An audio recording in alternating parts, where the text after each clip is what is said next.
Hermanos, vamos a irnos al Evangelio de San Lucas.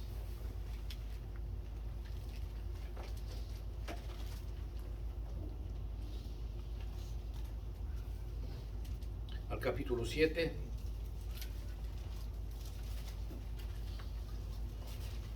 Voy a repetir el Nuevo Testamento, el Evangelio de San Lucas, capítulo 7, y estaré, como siempre, leyendo algunos versículos, analizando lo que el Señor tenga para hoy. El Señor va a hablar a su pueblo. Lucas 7. Lucas capítulo 7, y voy a empezar leyendo desde el versículo 36. Voy a tocar algunos versículos a partir del capítulo 7, versículo 36. ¿Tenemos todos? ¿Decimos amén, hermanos? Amén. Bien. Leemos siempre la palabra del Señor en el nombre del Padre, del Hijo y del Espíritu Santo. Y leo el versículo 36. Uno de los fariseos rogó a Jesús que comiese con él. Y habiendo entrado en casa del fariseo, se sentó a la mesa.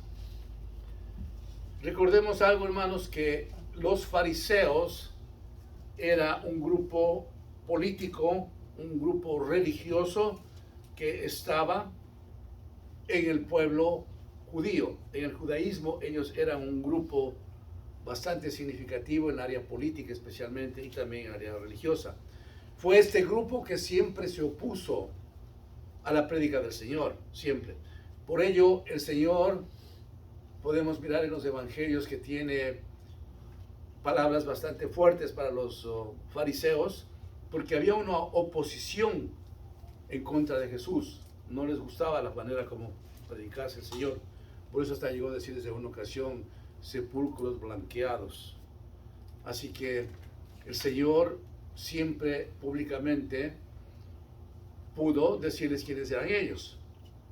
Los fariseos en todo momento era un grupo contrario a los principios que el Señor enseñaba, que el Señor predicaba. Había mucha resistencia, pero el Señor igual les contestaba como ellos se merecían. Pero en esta porción vemos algo singular, algo sui generis, algo único, que es un fariseo que pertenecía a ese grupo político religioso, quien invita a su maestro. Y eso me hace pensar profundamente en lo siguiente, hermanos, escúcheme bien.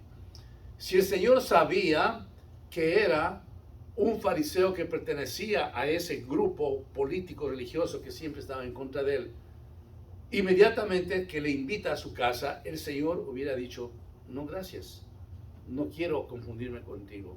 Yo tengo mi doctrina, tú tienes tu otra doctrina, y yo no voy a aceptar tu invitación. Él está invitado a su casa.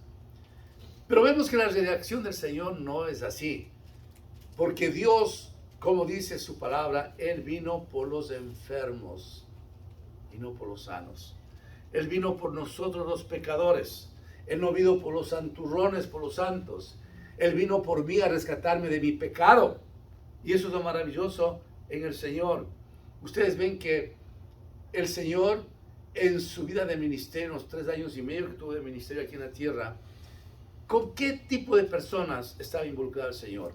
Con la gente más necesitada, con los pobres, con los enfermos, con los que estaban en angustia. Estaban totalmente sus vidas desbaratadas, terminadas. Con ese tipo de gente estaba el Señor. La Biblia no me relata a mí que Él tuvo una intimidad grande con los jerarcas oficiales del Imperio Romano. No hay un solo pasaje que diga, y Jesús tenía una gran amistad con los generales romanos, por ejemplo. Tampoco nos habla la palabra del Señor que tenía una amistad estrecha con las grandes autoridades de las sinagogas, con los sacerdotes. No. Él estaba mirando a un pueblo necesitado. Y eso me encanta de la vida de Jesús, hermanos, porque Él estaba encarnado en la necesidad de las personas. En estos días de política yo conversaba con el Señor y decía, Señor, tú ponga a la gente que son sensibles sus corazones para ayudar a los que más necesitan. Por ejemplo, Señor, a los inmigrantes que tanto rechazan otros partidos políticos. Señor, pon a aquellas personas que tienen un corazón para ayudar a la gente. Porque eso es el Evangelio, hermanos. Note una cosa importante. Cuando el Señor llega a nuestros corazones y transforma y cambia nuestras vidas. Empezamos a preocuparnos por nuestro prójimo. Somos gentes diferentes. Vamos en una perspectiva diferente de nuestras vidas. ¿Qué creen ustedes, hermanos, que hicieron el día de ayer en la boda de nuestros amados hermanos? Dar su corazón, dar lo que tenían. Eso es lo que somos los cristianos. Eso es lo que es esta iglesia que dice presente para abrazarnos, para estar juntos. Qué bueno que la pandemia ya se fue y ahora empezamos ya a abrazarnos. Eso es lo que significa ser un equipo de cristianos, una iglesia cristiana, una iglesia renovada a través de la sangre de Cristo, que nos une, que no nos desune, hermanos. Nos une. La cruz del Calvario es para unirnos, es el puente entre las familias. Entonces nuestro Señor Jesucristo no tenía preferencia para nadie, porque dice la palabra del Señor que Él no hace excepción de nadie. Y le encantaba estar con esa gente sufrida, con los ciegos, con los paralíticos, con las personas que necesitaban, con aquella mujer que tuvo 12 años este flujo de sangre y no encontraba forma de solucionar su vida, y por contrario todo su dinero había gastado en médicos, como dice la palabra.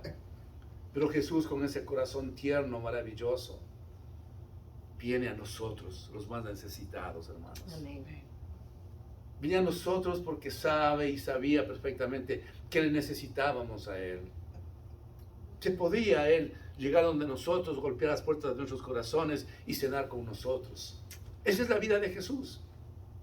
Así que Dios podía haberle dicho al fariseo: no, gracias, amigo fariseo, no, gracias, te agradezco mucho, pero yo tengo que seguir trabajando con mi gente, tengo que seguir predicando. Pero la postura del Señor es diferente. Acepta la invitación del fariseo. Él aceptaba estar junto a las prostitutas para salvarlas, junto a los pecadores, a los cobradores de impuestos corruptos. Él estaba para eso, para levantar a las personas. Eso es lo que es el cristianismo, hermanos. Levantamos a las personas que están consumidas en la tristeza, en los problemas. Nosotros somos la boca de Cristo en la tierra, hermanos, y traemos una palabra de consuelo. Por eso en el libro de Salmos nos dice: bienaventurados los que traen la paz. Nosotros somos personas, hijos de Dios, que debemos traer la paz, el consuelo. Qué cosa más preciosa es cuando el pueblo de Dios dice presente en toda circunstancia, cuando hay dolor, cuando hay angustia, cuando hay llanto, cuando tenemos que ir a un funeral, cuando sabemos la angustia de una persona por cualquier razón. Nos unimos en espíritu, aunque no sea personalmente, porque eso es el Evangelio, hermanos. Así es que nuestro Señor Jesucristo nos está demostrando una vez más que dice: yo no tengo por qué discriminar a un fariseo. Sí, su gente me rechaza, sí, su gente se opone a mi prédica, pero quiero ver qué es lo que pasa al aceptar yo la invitación de irme a su casa. Él va a la casa del fariseo, hermanos. Él no tuvo ningún recelo que le miren otras personas y digan: wow, Jesucristo está yendo a la casa de este fariseo. ¡Qué horror! No ha entendido quién es este hombre. No, él acepta y dice: no me importa lo que hable la gente.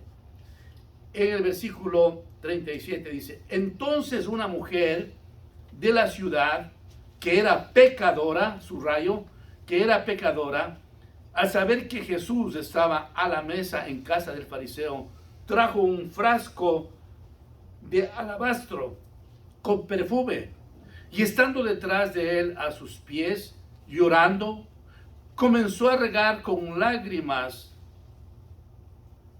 sus pies y los enjugaba en sus cabellos y besaba sus pies y los ungía con el perfume. Ahora, yo quiero recordarles, hermanos, que al estar analizando esta porción bíblica, se dice que el perfume que trajo aquella mujer pecadora tenía un costo de 300 denarios, que significaba el trabajo de un año de una persona. Es decir, después de un año, esa persona podía guardar $300. Ese fue el costo del perfume. Pero aquella mujer que nos describe la palabra del Señor, que era pecadora, no le importó nada. Imaginémonos nosotros y dibujemos esta imagen de aquella mujer angustiada, entiendo yo, sufrida, dolida. No tenía nada en su vida. Todo lo había perdido por su pecado. Había un remordimiento de conciencia, de corazón, de alma. Pero sabía que había un maestro en la casa del fariseo. Y dice, yo tengo aquí un perfume. Este perfume cuesta mucho dinero. Pero voy a enjugar los pies del maestro, a lavar los pies del maestro con este perfume tan costoso. Es decir, ella, materialmente hablando, ella traía lo mejor a Jesús. No hay una sola palabra, hermanos, en esta porción bíblica que pueda decir aquella mujer. Ella no dice, maestro, vengo acá porque soy una miserable pecadora, sálvame. No. Ella lo que hace es demostrar su tristeza, su amargura, porque estaba en pecado. Y dice, maestro, aquí tengo este perfume para ti, te lo voy a dar. Amados hermanos, cuando nosotros llegamos a Cristo y nos sentimos abultados de pecado, y sentimos la desgracia del pecado, y sentimos que necesitamos ser renovados, ser perdonados, venimos donde el Señor. Posiblemente no vamos a traer un perfume tan caro, hermanos, pero traeremos el mejor holocausto entre Él, que es ese espíritu de estar contritos, humillados, para decir al Señor, Padre, he pecado contra ti y contra el cielo. Dios nos recibe tal cual como somos. Dios está dispuesto a darnos el abrazo que requerimos cuando le hemos fallado al Señor. No hay cosa más maravillosa que yo veo en la vida de Jesucristo, es ese corazón de perdón. Amén. Ese corazón que Él tenía siempre para recibir a la gente. Aquella mujer posiblemente escuchó alguna vez la prédica de nuestro Señor Jesucristo. Alguien le habló de Jesús. Y ella dijo, este es el momento en que yo tengo que reconciliarme con Jesús. No voy a dejar que pase. ¿Fue invitada aquella pecadora a la casa del fariseo? De ninguna manera. ¿Cómo podía estar una pecadora en la casa de un fariseo conocedor de la ley? Imposible. Pero notemos nosotros desde una perspectiva espiritual de aquella mujer pecadora. Entra a la presencia de Cristo sin ser invitada. Entra a una casa muy religiosa del fariseo, pero a ella no le importó que le hayan invitado. Bum, bum, bum, bum, entró y se dirige a nuestro Señor Jesucristo. Ella tenía la confianza de que ese día ya alcanzaba la salvación. Cuando, amados hermanos, nosotros, aunque conociéndole al Señor, le hayamos fallado al Señor, no se detenga. No quiero detenernos. Entremos ante su presencia, hermanos. Padre, he pecado contra ti y contra el cielo. El Señor no rechaza al corazón contrito y humillado, así nos dice el Salmo 57. Él no rechaza al corazón contrito y humillado. Él rechaza al orgulloso. Él rechaza a aquellas personas que cuestionan la deidad de Cristo. Pero cuando hay una persona, quien quiera que sea, que hay un corazón dolido por el pecado y que anhela ser perdonado, que anhela ser justificado, es una cosa maravillosa. ¿Les ha ocurrido a ustedes a veces, hermanos, en el seno de su familia o de sus amistades, cuando han podido decir en alguna ocasión, perdóname porque te fallé? ¿Sabe que eso es la cosa más hermosa que usted puede hacer? Con el hijo, con el papá, con la mamá, con la esposa, con el esposo. Perdóname que he pecado contra ti. ¿Sabe lo que ocurre después? Hay una libertad en el espíritu maravillosa. Porque el momento que usted dijo a alguien que sabe usted que ofendió y le dice, perdóname, el Señor está en la mitad de esa expresión, bendiciéndonos y nos levanta. Dice, wow, qué característica más maravillosa de mi hija que pidió perdón. ¿Sabe por qué, hermanos? Porque la gente que no tiene a Cristo nunca va a decir perdóname. Porque siempre va a persistir un razonamiento humano en que diga, yo no tuve la culpa. el otro tuvo la culpa. Nunca aceptamos nosotros, cuando no conocemos al Señor, la realidad de nuestra vida, dónde estamos. No queremos identificar la verdad en nosotros. Y siempre habrá una segunda persona a quien culpar. Pero cuando nosotros nos quitamos ese ego malo que vive en nosotros, cuando nos quitamos ese orgullo, y en el momento más propicio podemos decir, perdóname mujer, perdóname esposo, perdóname hijo, perdóname vecino, perdóname amigo. Hermanos, uno queda totalmente fresco, uno queda liviano. Porque el Señor nos ha escuchado y dice, vaya humildad con que está actuando mi hija, mi hijo, y nos levanta. Si es que nosotros entonces tenemos esa misericordia de Dios, que cuando pedimos perdón a quienes hemos ofendido aquí en la tierra, más aún cuando nos acercamos ante la presencia del Señor. Padre, he pecado contra ti y contra el cielo. Qué cosa más maravillosa que es la parábola del hijo pródigo. Padre, he pecado contra ti y contra el cielo, son palabras textuales que dijo. Se humilló, sintió que el pecado le aisló de su vida. Sintió que el pecado que manchó su corazón, su alma, le puso un camino terrible, donde ni siquiera tenía los alimentos de los cerdos para poder sobrevivir. Pero reflexionó, entendió que el pecado que acechaba a él no podía darle la vida que él tenía antes cuando estaba cobijado bajo el amor y el sustento de su padre. Es eso lo que ocurre en el individuo, en la persona, cuando no entiende que al estar cobijados con el amor de Cristo, nos ausentamos de Él porque hemos pecado, porque le hemos fallado al Señor. Y recuerden algo importante, hermanos, el enemigo es bien astuto, que nos detiene, y nos detiene, y nos detiene para no ser honestos y poder decir, Padre, he pecado contra ti y contra el cielo. Aquí vemos una expresión de humildad de aquella mujer. Yo supongo que todos en el pueblo judío, todos conocían el estatus espiritual de esta mujer, una mujer pecadora. No nos describe exactamente lo que habrá hecho esta mujer. El caso es que estaba identificada como una mujer pecadora. Pero a ella no le importó nada. Decía, este es el día de mi salvación. Hoy quiero ver a Jesús para que me perdone. Y ofrece lo mejor que ella tenía, hermanos.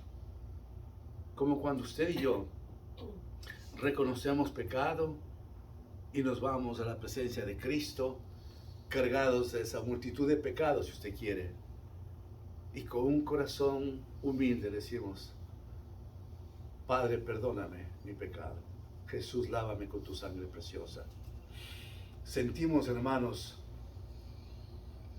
que nuestras vidas, nuestros cuerpos están tan livianos, tan felices, porque sale de nosotros una carga de nuestra conciencia, en nuestra vida que no nos ha dejado vivir en paz. Aquella mujer cumple ya entonces a este punto lo que tenía en su corazón. Yo voy a ver a Jesús. Yo voy a ofrecer este perfume. Y no dice nada en absoluto. Una sola palabra. Cumple con lo que estaba en su corazón de que Jesucristo vea que es una pecadora. La palabra del Señor nos dice, cuando vio esto el fariseo que le había convidado, dijo para sí, este si fuera profeta conocería quién y qué clase de mujer es la que le toca que es pecadora.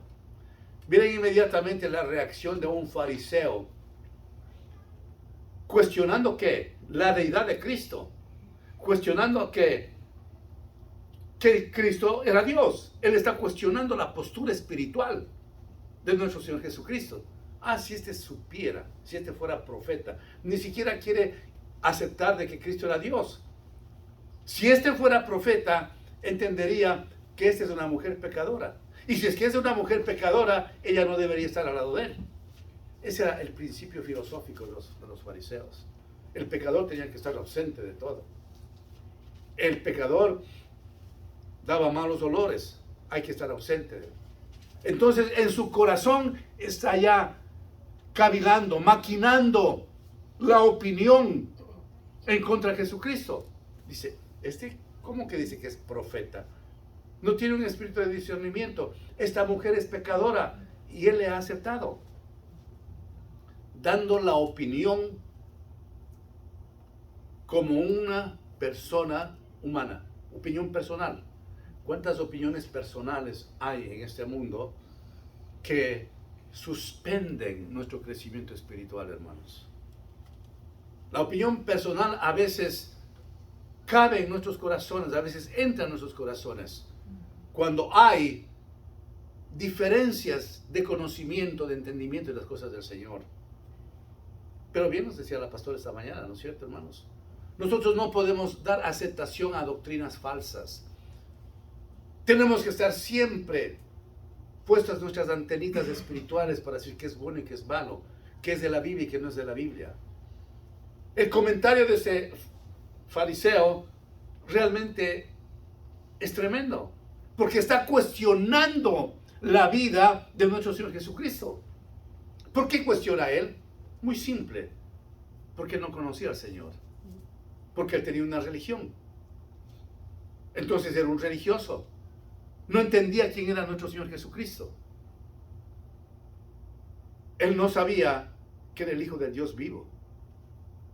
Por eso le cuestiona, ¿cómo puede él pintarse de profeta si no sabe quién es esta mujer?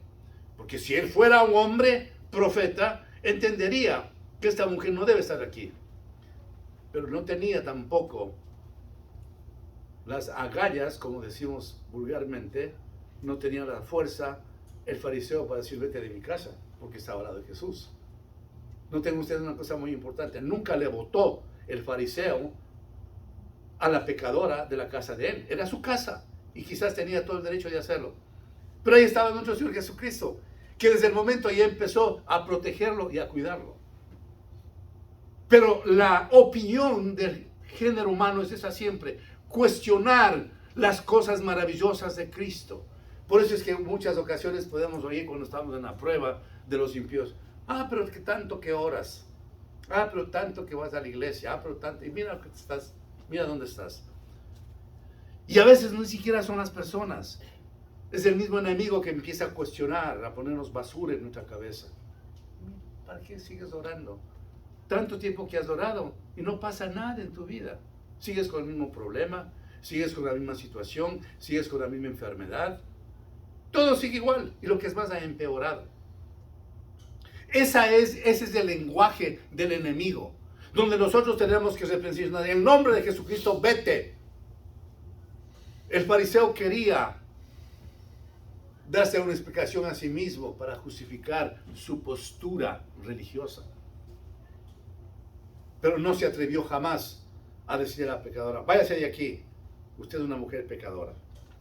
Vemos en el siguiente versículo que dice, entonces respondiendo Jesús le dijo, Simón, al fariseo, una cosa tengo que decirte. Y le dijo, di maestro.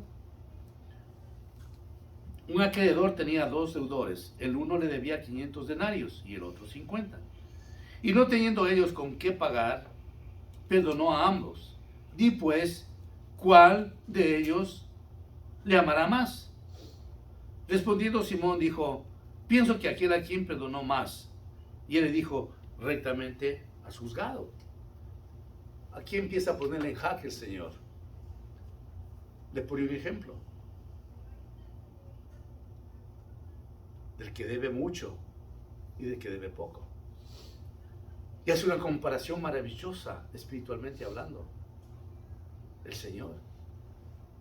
¿Quién tú crees, Simón, que estaría más contento? ¿Aquella persona que tenía una deuda así, que el acreedor le perdonó, o una deuda pequeñísima? ¿Qué crees tú? Dice, pues por lógica, por sentido común, Jesús, yo creo que aquella persona que fue perdonada más su deuda será más grato que el otro. Y le contesta el Señor, sí, tienes razón, has contestado bien. Entonces no es el fariseo que empieza a manipular la conversación, no es el fariseo el que quiere saciar su postura religiosa. Ahora es Jesús que está interviniendo en el corazón del fariseo. Ella hace una pregunta tan profunda, pero digna de ser contestada como lo hizo el fariseo. ¿Qué crees tú que pasa a una persona cuando es perdonada su deuda tan grande? Y le contesta muy bien. Y como le contesta muy bien, el Señor dice, sí, has contestado correctamente.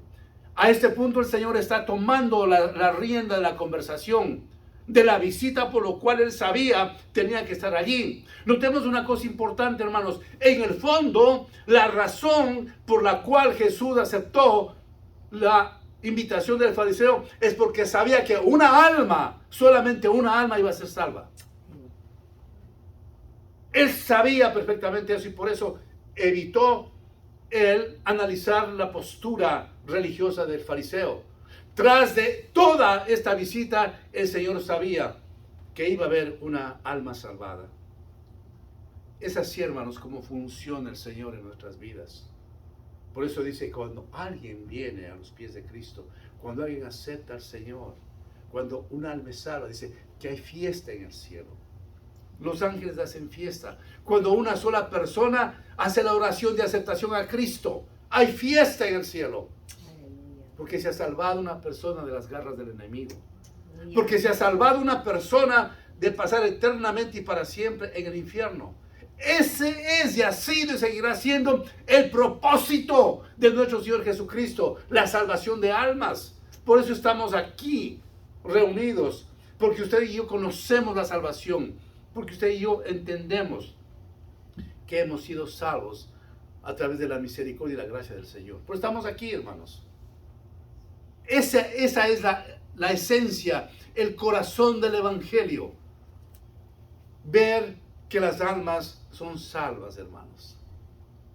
Por eso la urgencia que tenemos ustedes y yo, hermanos, cuando hay oportunidad de presentar el Evangelio a las personas, decir, ven a Cristo. Porque el día que usted trae una alma a los pies de Cristo, hay fiesta en el cielo. Y su nombre está escrito en el libro de la vida. Este día tú salvaste a tal persona. Nuestro Señor Jesucristo sabía que había algo especial en esa reunión.